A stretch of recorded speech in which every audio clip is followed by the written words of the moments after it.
Bismillahirrahmanirrahim. Rabbi shrah li sadri wa yassir li amri wahlul 'uqdatam min lisani yafqahu qawli. Cinta, kata Imam Syafi'i, membawa orang untuk mengikuti apapun titah sang kekasih. Innal muhibbi lima yuhibbuhi muthi. Cinta itu akan lebih berharga dan bererti bila ditujukan kepada Rasulullah. Kenapakah kita perlu mengenal Rasulullah?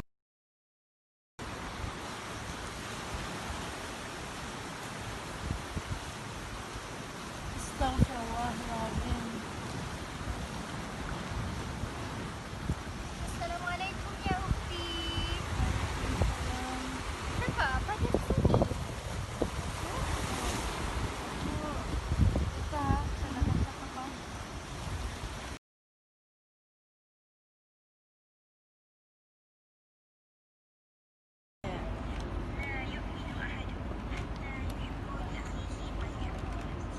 Apa yang salah balik? Dakwah dia lagi. Ya, sama saja. Ada lagi maunya dia je ni. Komen sikit.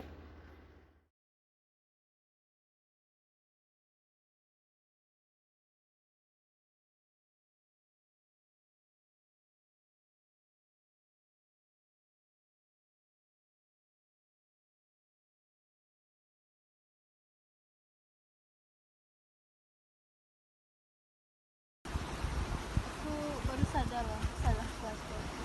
Selama ni ada apa orang tua? Sebenarnya di dalam hidup kita ini, jika kita tidak bersyukur dengan nikmat Allah, sudah tentu hati kita merasa tidak cukup dan menimbulkan hasad dengki dalam diri kita. Dengan hasad, kita seperti membenci ketetapan Allah Azza wa Jalla. So be more grateful in your life and overcome a better change. Inshallah, you will be great.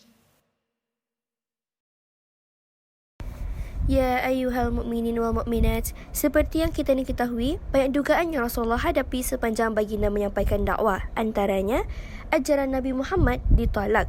Bukan orang lain, bapa saudara baginda sendiri, Abu Lahab, antara pembantah yang paling dahsyat.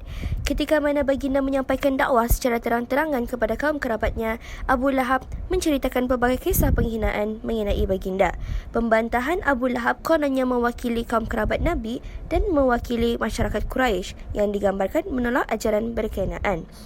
Quraisy menggunakan Abu Talib agar memujuk Rasulullah menghentikan kegiatan dakwah. Namun, tidak sedikit pun mengubah pendirian Rasulullah untuk berdakwah secara terang-terangan. Mereka menganggap baginda mencela Tuhan mereka. Abu Talib diberikan dua pilihan, sama ada menyekat dakwah itu ataupun menyerahkan baginda kepada mereka. Abu Talib cuba memujuk baginda, namun Rasulullah tetap dengan pendiriannya untuk terus berdakwah, sekalipun diletakkan matahari di tangan kanannya dan bulan di tangan kiri. Wahai umat Rasulullah yang dikasihi sekalian, buktinya Rasulullah merindui umatnya. Bila mana sahaja Nabi Muhammad nazak, Rasulullah tunjukkan ke atas dan mengatakan, Fi rafiqul a'la, aku bersedia menghadap Tuhanku.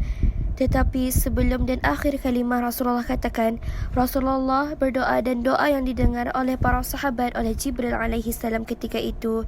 Rasulullah ditarik nyawanya sedikit demi sedikit, dan ketika Rasulullah hampir nazak pada akhir-akhir hayat, Rasulullah dia tetap mengingati umatnya.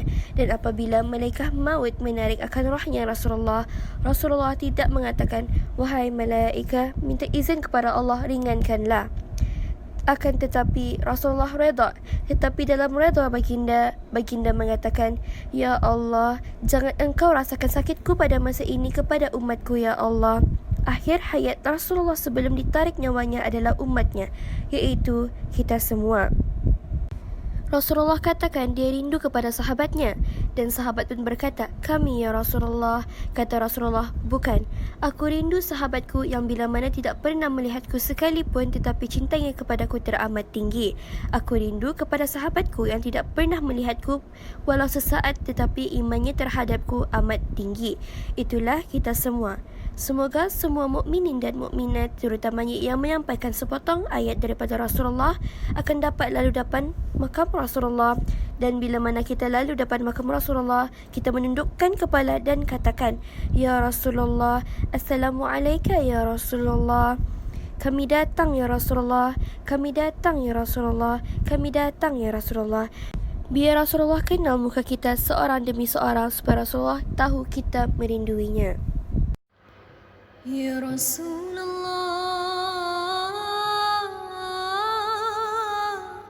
Engkau menyinari hidup kami. Datangnya Engkau membawa agama yang sempurna, tiada celah. Kau ajarkan kami berkasih sayang, menyampaikan dengan satu tujuan. Kami banyak jahil tapi kau pesan, sampaikanlah walau satu